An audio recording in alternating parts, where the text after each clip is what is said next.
And by the way, what I'm doing here right now, this is a Nokia N95.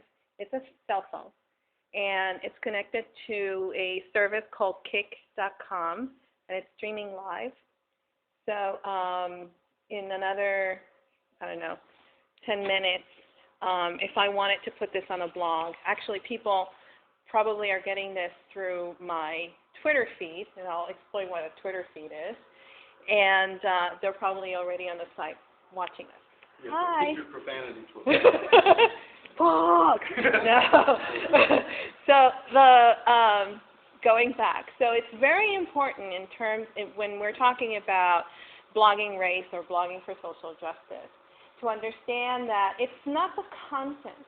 For you right now, what is most important, and I will tell you, and we'll talk a little bit about that because you guys are going to participate in a little bit.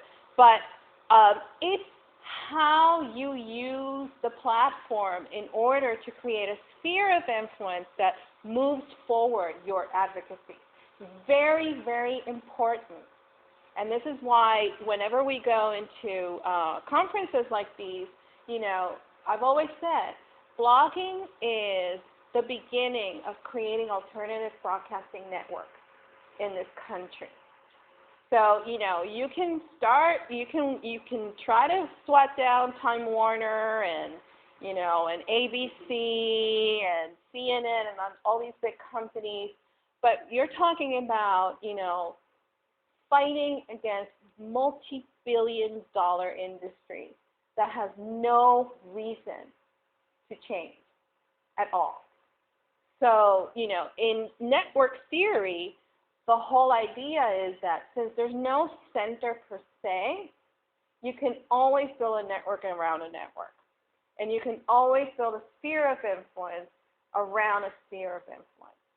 And so how you link to other sites, how you pick bloggers to quote, how you bring people into your site, and you go out into other places, out on the web, is going to create the kind of sphere of influence that will allow you to move your advocacy forward. And that's why it's important to have a knowledge of digital, have digital literacy, understand what digital capital is, in order to then leverage into digital capacity. Right. Take it away. Because that third element is important. So, what do you do with that digital capital? You don't want to just replicate opportunities for yourself. You want to create networks, communities, institutions, vehicles to expand, to amplify your message. That's digital capacity, right? So we have a perfect example is Huffington Post.